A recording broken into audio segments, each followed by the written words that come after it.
So welcome back, Abafundi. We are on page 40 and we are carrying on with our Euclidean geometry. We're just practicing.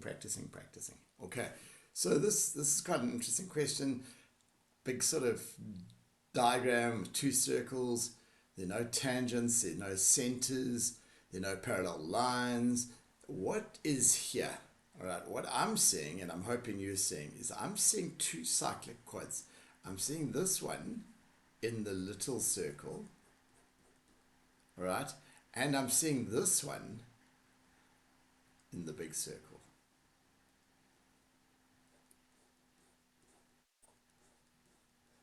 Okay, what do we know about cyclic quads? We know that the opposite angles are supplementary. We know that the exterior angle equals the opposite interior angle. And we also know, no, that's all we know. Okay, right. We've been asked to prove that these two together are the same as this one here. Okay, the same as D3. Okay, now let's just have a look. Those two angles together are in a cyclic quad. All right. Okay. So let's have a look at this here. This one's not in a cyclic quad, but this one is definitely equal. So I'm just going to mark with a green pen kind of what I know. I know that D3 is equal to D1. Okay. And then I know that this will be the same as 180 minus D1 or D3 because it's an opposite angle of a cyclic quad. But in fact, this angle here is also 180 minus that. So if if this angle's both those things, then it must D3 must be equal to T1 plus T2. Let's write it down, okay? So I'm going to write it over here just so I can see what we're doing. All right, D3, okay, it might be easier to let D3 be X.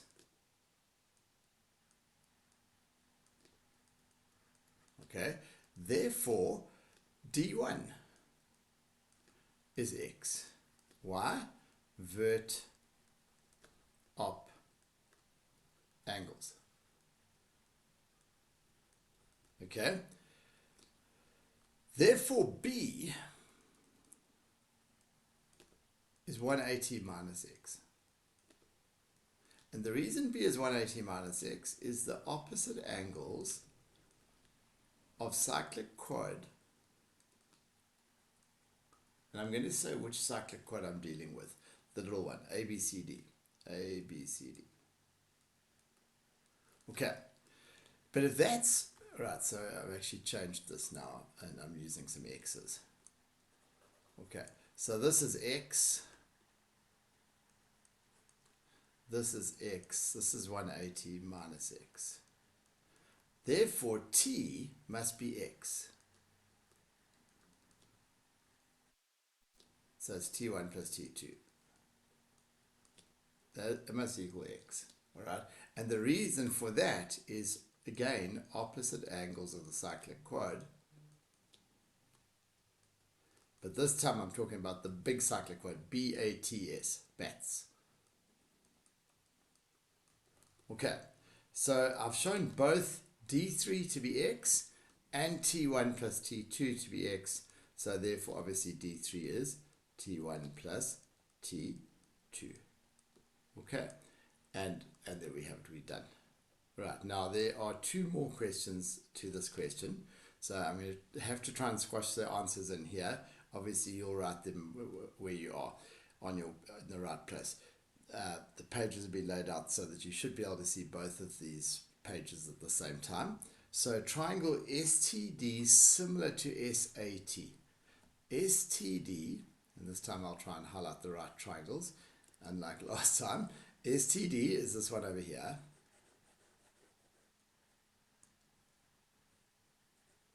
And SAT is the sort of bigger green one over here.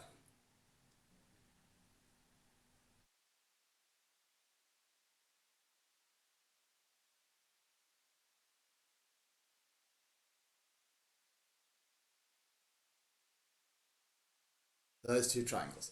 Now remember, there are two ways of proving triangles similar. One is corresponding sides and proportion. We haven't got any sides. And the other one is angle, angle, angle. So we're definitely going to use angle, angle, angle here. Another really important idea with geometry. Let's say you couldn't do part A. Okay, so you didn't know how to do part A.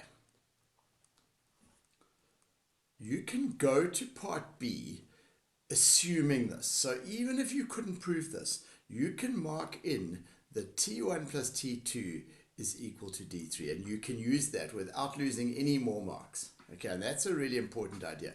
So over here, we write T1 plus T2, because that's actually T1 and T2 and D3 are, T1 and T2 is an angle in the green triangle, and D3 is an angle in the yellow triangle. All right, and we're just going to say proved here, and we will get full marks for that statement, even if we didn't prove it. Okay, it wouldn't be fair otherwise we're going to keep losing marks for the same reason.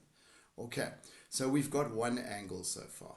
We need another angle, all right? And if we look at these two triangles, it's obvious, hopefully it's obvious, that angle S1 is common. So we've now got two angles, and if we've got two angles, the third angle has to be equal. Now the angle that I haven't talked about yet at all in the yellow triangle is T2, and the angle that we haven't talked about at all yet in the green triangle is A1. Okay, and so this will be third angle of triangle. And therefore, the triangles are similar. Okay, and it doesn't matter. I'm going to actually just check what we were asked. We were asked STD. I'm just going to show you that if we go with STD, right, that will be similar. And I'm sorry, I'm squashing this in here. We must start at S because that's the angle that's common. Then we went to T. Now T is that one there, so we must go to A. And then we went to D. D is this one with the red arc on, so we must then go to T. Don't forget the actual reason for the similarity, and that's angle, angle, angle. Okay, so then we're done with that question. The last question asks us to prove that TS squared is BS/CS. Now this is likely going to come out of the similarity potentially, okay? Perhaps not, because we're seeing BS and CS. So just pause the video and try this. It may come out of the similarity. It may come out of another set of triangles similar, all right? And it may even come out of a proportional intercept theorem, but we would need to prove some parallel lines for that. Pause the video and have a go, and then we'll take a look.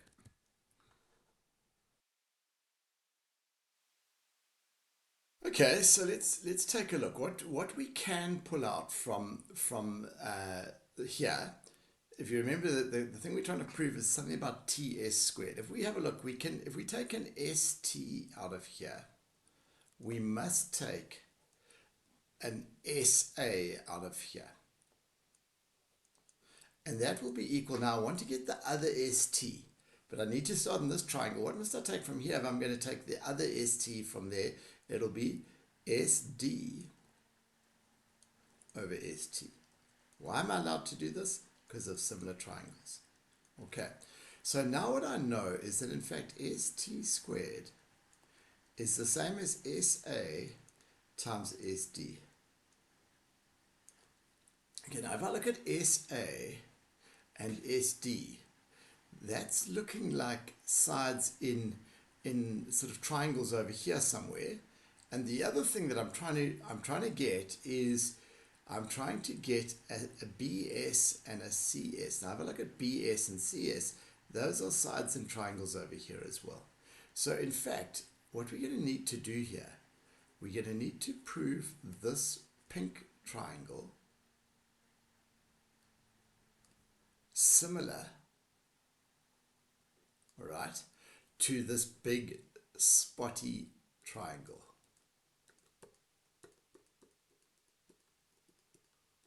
Okay, so we're going to need to now prove those two triangles similar. Okay, and I think it's reasonably easy to see why they are similar.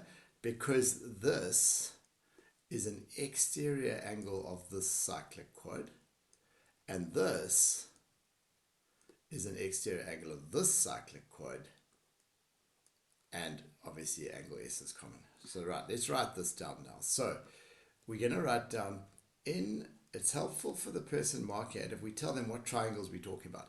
In triangles SDC and SAB, angle S is common. E4 equals B, exterior angle cyclic quad. C2 equals A2, either third angle of triangle or exterior angle of cyclic quad. So now these triangles are similar, and we need to write them down in the correct order. SDC is going to be similar to triangle SBA. And our reason, angle, angle, angle. Now from here I can pull out a ratio, okay? And if we remember, I want to involve BS and CS. So let's just try and do that. If I'm going to take a CS from here, CS,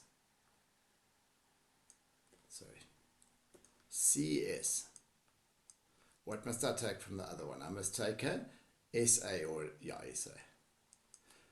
Now I want to get a BS. So what must I take from here to get the BS? I must take SD over BS. Why am I allowed to pull these ratios out at all? Because I've got similar triangles. Okay. Now if I cross multiply here, I get that SA times by SD is the same as BC times CS.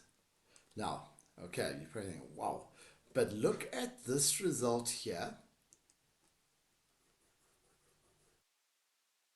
And look at this result here.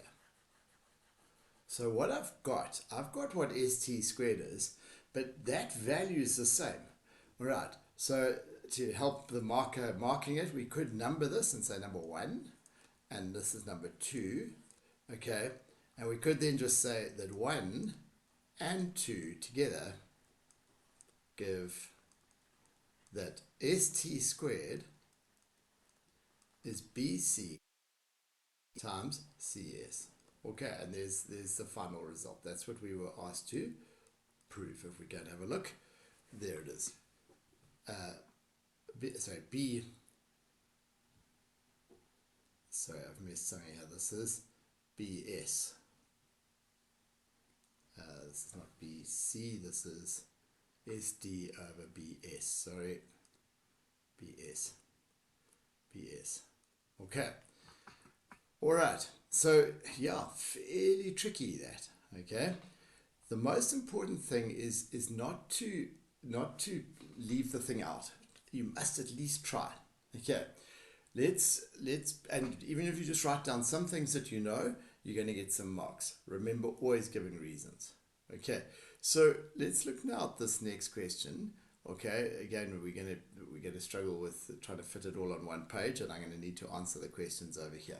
But let's take a look. This question starts off and says, the angle which an arc subtends at the center of a circle is double the angle at the edge. Now you may be saying, why have they just asked us to complete that result? What that is, that's what we call a scaffold. What it's doing, it's helping us work out which theorem we might need to use. So we've got here, and it's a little bit disguised, we've got angle at center here. Look at this chord over here, or look at this, in fact we can look at these 2 points. At H and at B, we've got an angle at the center, and we've also got an angle over here at the edge. So in fact this one is half of this one. I'm just going to do that just to remind myself of that. Okay. Now, the question actually asks us to prove ABH similar to OJB. ABH. Okay, now ABH is the big one.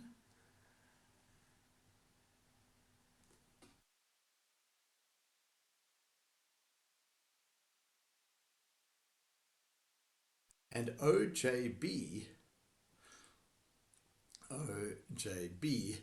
is this little one over here.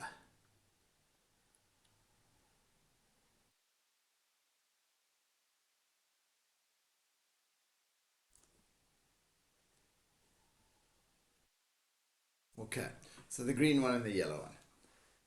Okay, now, are these lines tangents? Yes, they are tangents. Okay, these two lines are tangents. Okay, so what do we know about the angle between a radius and a tangent? It's 90 degrees. So in this green triangle, I've got a 90-degree angle. Now, let's see if we can find a 90-degree angle in the yellow triangle. Okay, and the obvious one is here. It is here. Why is that 90 degrees? That's 90 degrees because of angle in a semicircle. AOB is a diameter. Okay, right. So I need another angle now. Okay, and yeah, I haven't forgotten what that result said, but let's just have a look. We need one more angle. Okay, and that other angle is because of the tangent and the chord, I think. Let's just have a look.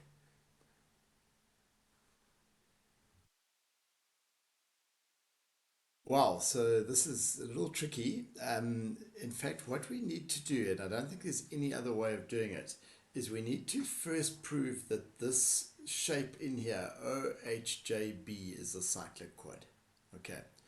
If it's a cyclic quad, then other opportunities open up to us. And let's just have a look at how we're going to do this. Okay, so we're going to start off by noting that OBJ is 90 degrees.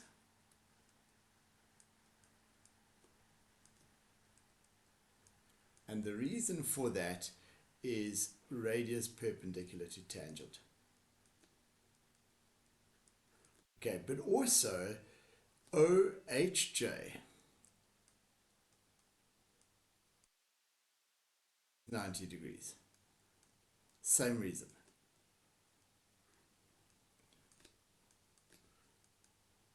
So therefore the shape OHJB is a cyclic quad. And the reason is that the opposite angles are supplementary.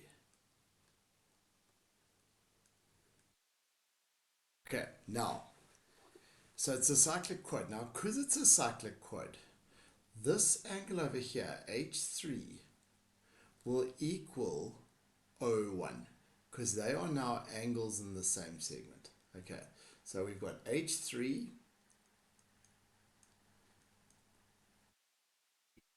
1 angles same seg.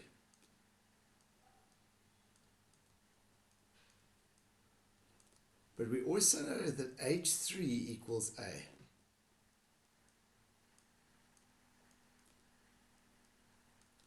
Okay, and the reason for that is tan chord.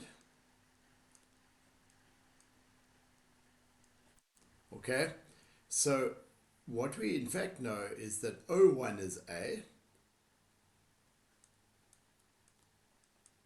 That's one of our angles. We'd already said that OBJ equals, we need to say that H1 plus H2, or AHB, 90 degrees, and that's angle in semicircle.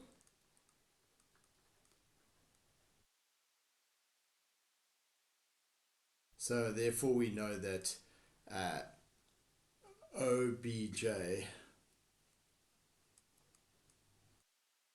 AHB, all right, and they're both 90 degrees. and therefore the third angle in the triangle, the one that we haven't spoken about at all, and that's J3 in this triangle and B1. They must be equal. Third angle of triangle. And therefore the triangles are similar. Okay, so therefore we know the triangle OBJ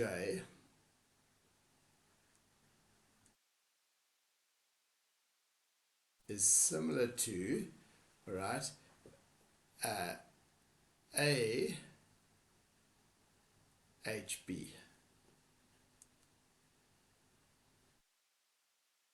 Sorry, AHB.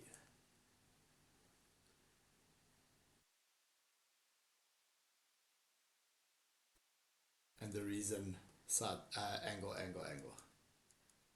Okay, now you might see that that's in a slightly different order.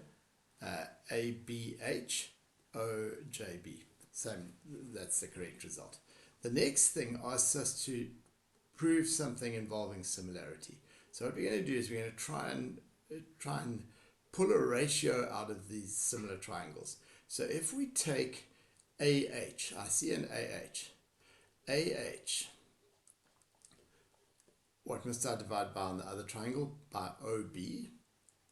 All right, and then I also want to involve an OJ. So what must I take from here to take an OJ? And that's going to be AB over OJ. The reason I'm allowed to do this is similar triangles. Okay, now if we cross multiply here, we get AH OJ, which is exactly what we want. Let's put that on the right hand side. Here we get AB times OB. Right, now let's go back and look at this diagram, because in fact AB is actually a diameter. So AB will be twice as long as OB. Right? But OB and OH are radii. So in fact we can swap out. All right? So, but AB is twice OH. Okay? AB is a diameter, and OH is a radius. Okay? Also, OB is equal to OH. They're radii. So instead of writing AB, I'm going to write 2OH. And instead of writing OB, I'm going to write another OH. So I've actually got 2OH squared is AH OJ. Right, I think that's a difficult question. Not this piece, but the first piece. I think it's difficult because we weren't given a hint about proving the cyclic quad. I am wondering if there's another way of doing it, which I haven't seen, and it may well be that you found a better, simpler way of doing it. Okay, all right. Before the next lesson, try the next question. I think it's a whole lot simpler than the one that we've just done, and we look forward to seeing you next time.